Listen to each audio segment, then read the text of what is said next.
The village of Ember Hollow had always feared dragons. But fear had a strange way of turning into cruelty when it found a target too small to fight back. On the edge of the market square, beneath a broken wooden cart, lay a hatchling no larger than a house cat, its scales dull and uneven, its wings crumpled like forgotten paper. Children circled it, laughing and throwing pebbles, their voices sharp with mockery. "Look at it! A dragon that can't even fly!" one shouted, while another poked it with a stick. The hatchling didn't roar, didn't bite, didn't even try to escape. It simply curled tighter into itself, trembling, as if hoping the world would forget it existed.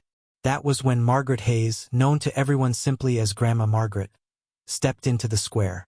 She was old, her back slightly bent, her gray hair tied neatly in a bun, but her eyes were as sharp as any sword. She took one look at the scene, and her expression hardened. Without a word, she marched forward, her cane tapping firmly against the stone ground.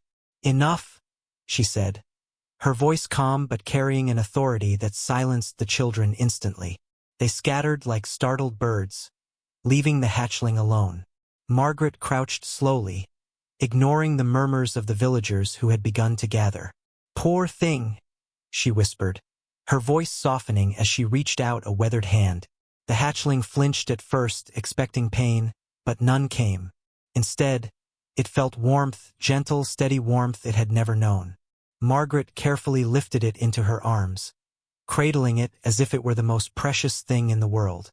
"You're coming with me," she said simply. The crowd erupted into protests. "Are you mad, Margaret? That's a dragon," someone shouted. "It'll grow up and burn us all," another warned. But Margaret only turned, her gaze unwavering. "It's a child," she replied firmly, "and no child deserves to be treated like that." With that, she walked away, ignoring the whispers and fearful stares. Back in her small cottage at the edge of the village, Margaret set the hatchling near the hearth, where the fire crackled gently. The warm light danced across its fragile body, revealing scars and bruises that made her heart ache. She fetched a bowl of milk and a few scraps of meat, placing them carefully in front of it. "Go on," she encouraged softly. At first, the hatchling hesitated, its golden eyes watching her with suspicion. But hunger eventually won, and it began to eat, small, cautious bites at first, then faster as its strength returned. Margaret smiled faintly, settling into her chair. "We'll have to get you cleaned up," she murmured, "and maybe find you a proper name." Outside, the village buzzed with rumors and fear, but inside the cottage, something fragile and new had begun to grow, a bond neither of them fully understood yet. As the night deepened, the hatchling curled near the hearth, its breathing slow and steady, while Margaret watched over it, her mind already made up. Whatever the world said, whatever dangers might come, she would protect this child. Because to her, it was no monster. It was simply someone who needed love. Days turned into weeks, and the presence of the hatchling in Margaret's cottage became both a secret and a quiet defiance against the fears of Ember Hollow. She named him Ash, not because of destruction but because of survival, the way something could burn and still leave behind the promise of warmth. Ash grew quickly, though not in the way dragons were supposed to. His wings remained weak, his fire barely more than a flicker, and his movements clumsy, often resulting in overturned chairs or spilled bowls. Yet, despite all that, there was a gentleness in him that Margaret cherished deeply. Every morning, she would wake to find him curled at the foot of her bed, his small tail wrapped around her ankle like a protective thread. And every evening, as the sun dipped below the hills, he would sit beside her on the porch, watching the sky with quiet wonder. But outside their small sanctuary, the village's unease continued to grow. People whispered of bad omens and impending doom. Crops failing, livestock falling ill. Everything was somehow blamed on the presence of the dragon. One afternoon, a group of villagers gathered outside Margaret's cottage, their faces tense with fear and anger. "You can't keep it here," the village leader said firmly, his voice carrying the weight of the crowd behind him. "It's dangerous." Margaret stood in her doorway, her posture straight despite her age. "He's done nothing to harm anyone," she replied calmly. "He's just a child." "That's what makes it worse," another villager snapped.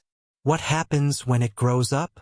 Ash, sensing the tension, peeked from behind Margaret's skirt, his golden eyes wide with fear. The sight of him only fueled the crowd's hostility. "Get rid of it or we will," someone shouted. For a moment, silence hung heavy in the air. Then Margaret stepped forward, placing herself fully between Ash and the villagers. "You'll do no such thing," she said, her voice firm and unwavering. "If you want to hurt him, you'll have to go through me first." The crowd hesitated, unsure how to respond to the old woman's fierce resolve. Eventually, they retreated, but their warning lingered like a storm on the horizon. That night, Margaret sat by the fire, her hand resting gently on Ash's head. "We may have trouble ahead," she admitted softly. Ash looked up at her, letting out a small, uncertain chirp. Margaret smiled faintly. "Don't worry, we'll face it together." Unbeknownst to them, far beyond the hills, something had begun to stir. A shadow in the mountains, drawn by a faint, familiar presence. And as the wind carried whispers of change, it became clear that Ash's story was far from over. The bond between a mocked hatchling and a stubborn old woman would soon be tested in ways neither of them could have imagined.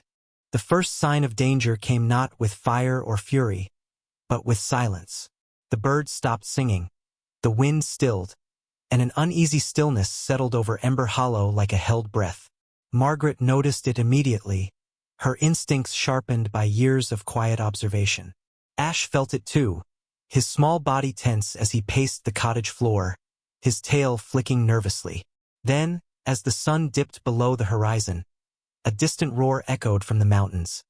A deep, resonant sound that sent a chill through the village. "Another dragon," someone whispered in fear. Panic spread quickly, villagers rushing to barricade their homes. Their earlier anger toward Ash replaced by a desperate hope that perhaps the small hatchling wasn't the real threat after all. But Margaret knew better. She knelt beside Ash, her hand steady despite the tension in the air. "I think it's your kind," she said softly. Ash looked up at her, his golden eyes filled with confusion and fear. He didn't understand what he was, where he came from, or why the world seemed so eager to reject him. The roar came again, closer this time, shaking the ground beneath their feet. Then, a shadow passed over the village, vast and powerful, blotting out the stars. The great dragon descended onto the outskirts of Ember Hollow, its massive wings folding with a thunderous sound. Its scales gleamed like molten gold, its eyes burning with an ancient, knowing fire. The villagers watched from their hiding places, frozen with terror. Margaret, however, stepped outside, Ash close behind her. The great dragon's gaze shifted, locking onto the small hatchling.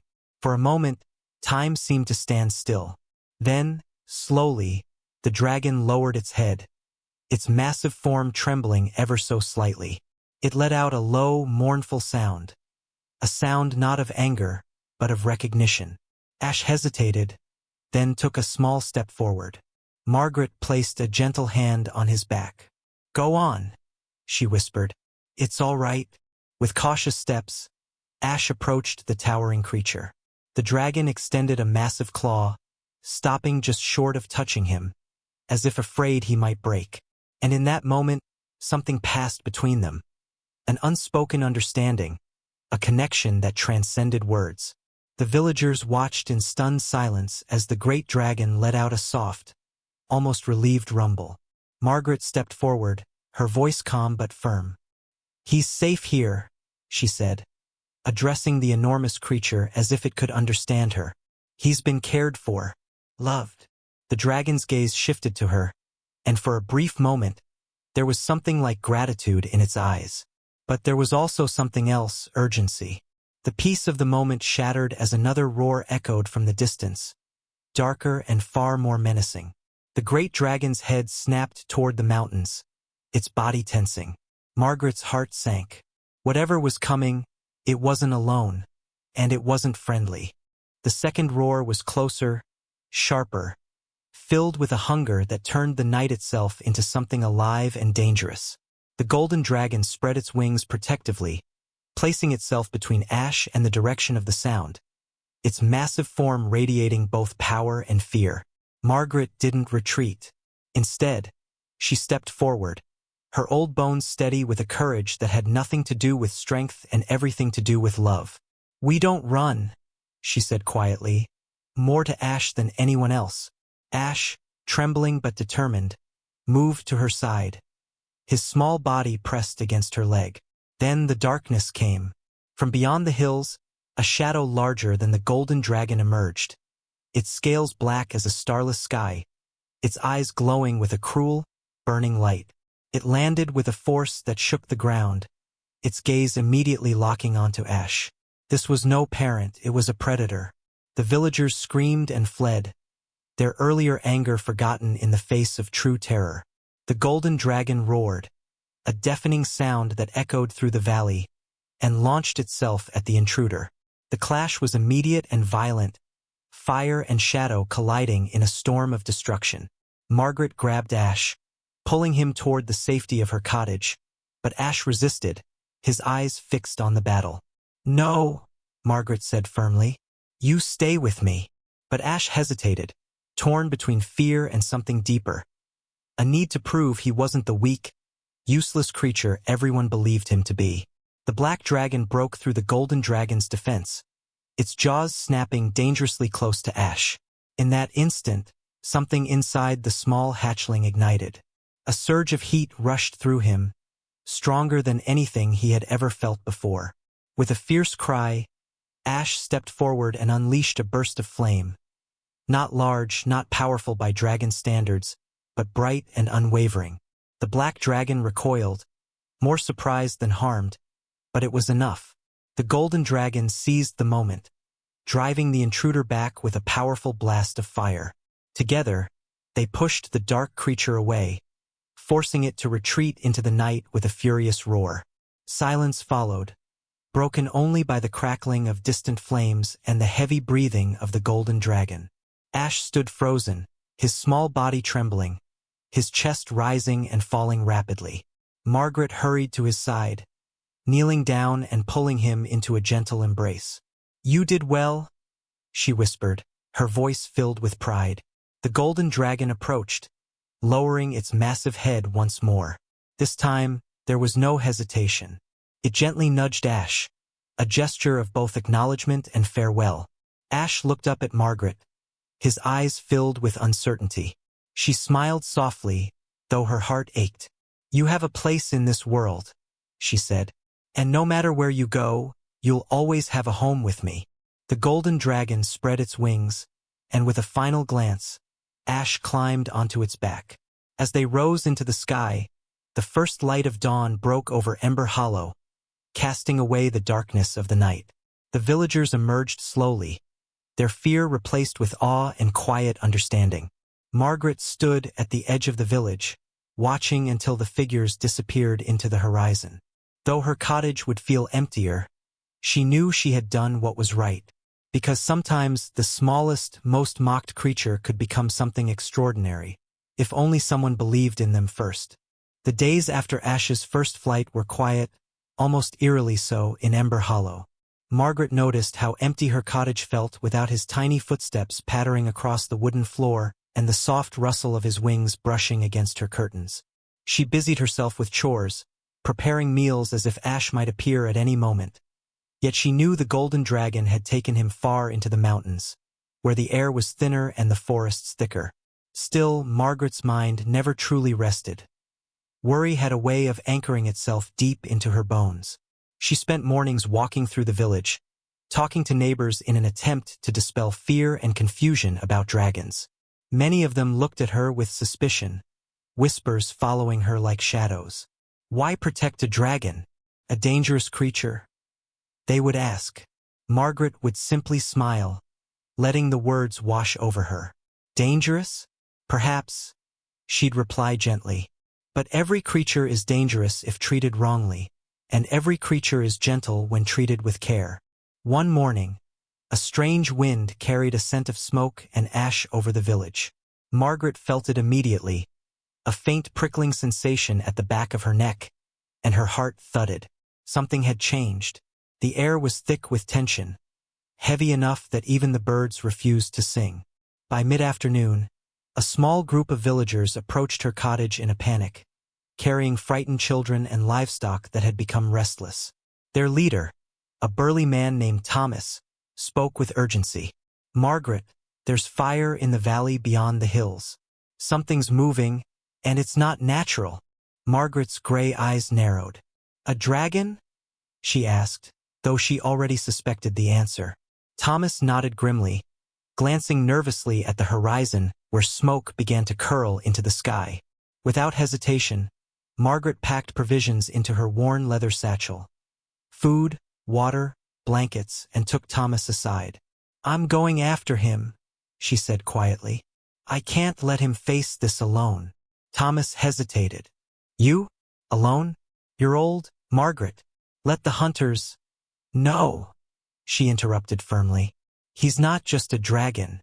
He's a child. And if something happens to him, I will never forgive myself." By sunset, Margaret had reached the edge of the forest that blanketed the valley. The smell of chard would growing stronger with every step. The ground trembled beneath her feet, subtle at first, then violently, as if the earth itself were warning her. And then she saw them. Ash, perched atop a ridge, wings spread wide but trembling slightly, facing down a group of black-scaled dragons that moved with lethal precision.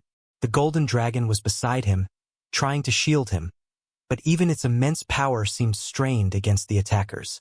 Margaret's heart clenched. She ran forward, shouting at the top of her lungs, her voice carrying through the chaos. "Ash, Margaret's here. Focus." Somehow, the small voice of reassurance cut through the roar of battle. Ash's golden eyes locked onto her, and for a moment, everything else faded. He hesitated, then leapt into motion, letting the courage she had instilled in him merge with the flame that had always been his secret power. His fire, though still small for a dragon, burned brighter and hotter than ever before. It wasn't just flames. It was intent, the raw force of will and protection, and the attackers faltered under the intensity.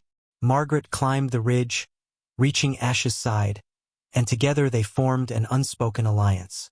"We can do this," she murmured, pressing her hand against his side.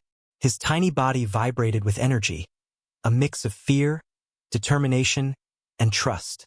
The golden dragon unleashed a torrent of flame, combined with Ash's fledgling bursts, creating a wall of fire that sent the black dragons reeling. Margaret directed Ash, using her voice like a weapon as much as her heart. "Left. No, now. Don't hold back." And he obeyed, each movement sharpening with instinct, each flame precise, until the enemy was driven back into the shadowed valleys. By nightfall, the valley lay quiet again, scorched and battered, but safe, for now. Ash collapsed near Margaret's feet, exhaustion evident in every line of his small frame.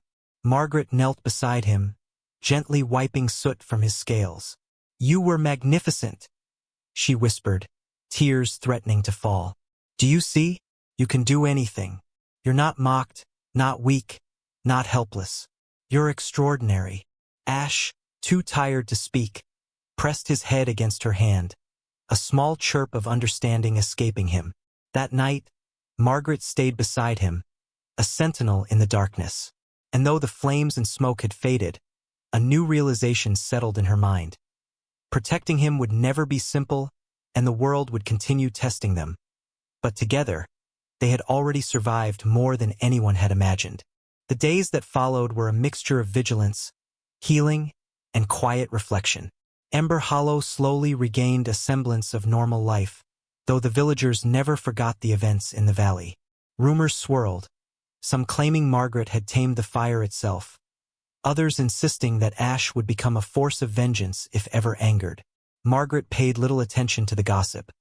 Her focus remained on Ash, who had grown stronger and more confident with each passing day. His wings, once crumpled and weak, now stretched proudly behind him, catching the sunlight and casting shimmering golden patterns on the walls of their cottage. He had become not only a symbol of survival but of hope, a living reminder that the smallest and most mocked could rise above fear.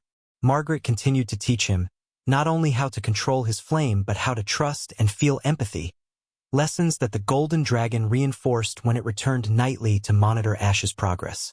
Together, they practiced in secret, soaring over the hills and forests under the cover of night, learning the delicate balance between power and control. The golden dragon, once a distant figure of awe, became a mentor and protector, its vast knowledge complementing Margaret's patient guidance. But the world beyond their hidden sanctuary remained unpredictable. One morning, a scout returned from the mountains with a warning. A pack of black dragons, larger and more coordinated than before, was moving toward Ember Hollow. This time, they were not searching for Ash casually, they were hunting. Margaret didn't hesitate. She called upon the villagers not to fight, but to prepare shelters, stock supplies, and tend to livestock. She would not allow them to harm Ash again, nor would she allow fear to dictate their lives. That night, as Ash slept curled beside her, she whispered softly, "They'll come, but we are ready. And you are not alone." Ash stirred, his golden eyes flickering open, and Margaret could see understanding and courage reflected there. The golden dragon landed outside the cottage, its immense wings folding with a thrum that shook the ground. Together, the trio formed an unlikely alliance. Margaret, human and guide; Ash, young and fiery; and the golden dragon, ancient and wise. When the black dragons descended, the combined force of fire, strategy, and sheer will met them head-on. Margaret's instructions guided Ash like a steady hand on his heart, while the golden dragon's strength pushed back the attackers, shaping a wall of defense that the black dragons could not penetrate. Ash, emboldened by both protection and trust, unleashed his full potential, not recklessly, but with precision, control, and unwavering courage. Flames danced across the battlefield, light and shadow weaving a story of survival and defiance that no villager would ever forget. By dawn, the black dragons had retreated, battered and unwilling to challenge such unity again. The valley lay silent, scorched but alive, and Margaret, exhausted but triumphant, held Ash close. He chirped softly, nuzzling against her chest, and she smiled, brushing soot from his golden scales. "Do you understand now?" she asked. "The world may doubt you, mock you, even fear you, but you are more than any of that. You are loved, you are strong, and you have a home." Ash chirped again, this time with a spark of pride, as if he finally understood the depth of her words. Together, they returned to the village, not as the mocked hatchling and the old woman, but as heroes whose courage had changed the hearts of all who witnessed it. Margaret knew that challenges would continue, and that dragons, like humans, could be unpredictable and dangerous. But she also knew something else, something unbreakable. The bond forged between a gentle old woman and a small, mocked hatchling had become a force stronger than fire or fear, capable of shaping a future where understanding and love could triumph over ignorance and cruelty. Ash, once tiny, weak, and scorned, had become extraordinary, not through strength alone, but through the unwavering belief of someone who refused to give up on him. And in that truth lay the beginning of a legend, one whispered in Ember Hollow for generations, that even the smallest, most overlooked creature could rise to greatness when guided by love, courage, and an unshakable heart. Months passed after the battle with the black dragons, and Ember Hollow slowly settled into a cautious peace. Yet peace, Margaret knew, was fragile. Ash had grown significantly, both in size and in strength, his wings now large enough to lift him gracefully into the sky. The golden dragon had become his mentor, teaching him flight, fire control, and the ancient ways of dragons, lessons that Margaret could never have imparted. But Ash also needed guidance beyond mere skills. He needed to understand morality, courage, and the weight of responsibility. Margaret had long conversations with him in the evenings, sitting near the hearth, while the shadows of the forest stretched across their cottage. "Strength," she would say, "is not just the fire you breathe or the size of your wings. It's knowing when to fight, when to protect, and when to walk away. Ash would listen, his golden eyes reflecting the flickering flames, and sometimes, as if absorbing her words, he would nod slightly, letting out a soft, contemplative chirp. Then, one late autumn night, an unusual shadow appeared over Ember Hollow. Unlike the black dragons that had attacked before, this presence was singular, massive, and deliberate. A shape of obsidian scales, larger than anything the villagers had ever imagined, descended with eerie silence. Margaret spotted it first from her porch, her heart tightening instantly. She recognized the markings, distinct, ancient, and terrifyingly precise. It was a war dragon, a remnant of a time when dragons dominated the world, feared by all. This dragon did not seek Ash casually. It sought him deliberately, tracking him like a predator who had never forgotten a scent. The villagers were terrified, barricading themselves inside homes and whispering prayers. Margaret, however, gathered Ash and the golden dragon and climbed to the edge of the cliffs overlooking the valley. "It knows him," she said softly, more to herself than anyone else. Ash trembled slightly, his wings quivering as he sensed the overwhelming power of the war dragon. "I'll protect you," Margaret whispered, pressing her hand to his side. "Just like before. We've faced worse, haven't we?" The war dragon roared, a sound so deep that it shook the trees and made the river tremble in its bed. Ash leapt into the air instinctively, the golden dragon beside him, while Margaret stood firm on the cliff, her presence calm yet commanding. "You're not alone," she shouted, her voice cutting through the roar.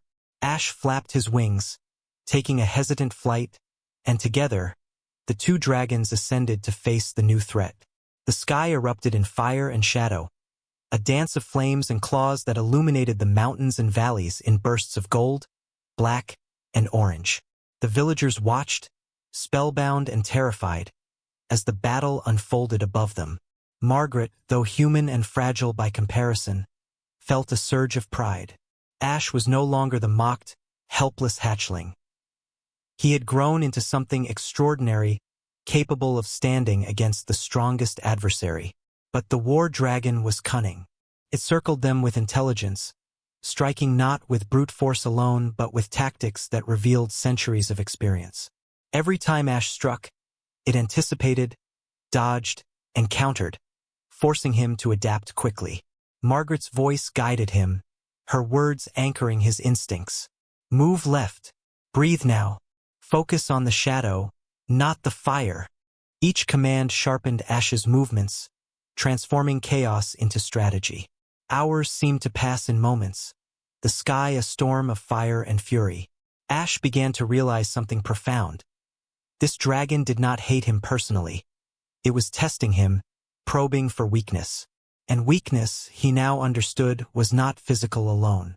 It was fear, doubt, and hesitation. Drawing from Margaret's lessons, he harnessed his emotions, turning anxiety into focus, fear into courage. Flames burst from his mouth in controlled surges, illuminating the intricate patterns of his scales as he maneuvered with precision. The golden dragon, immense and ancient, fought alongside him, its movements synchronized like a symphony of power. Slowly, the war dragon faltered. It realized that Ash, though young, was not ordinary, and that the bond he shared with Margaret and the golden dragon made him formidable beyond measure.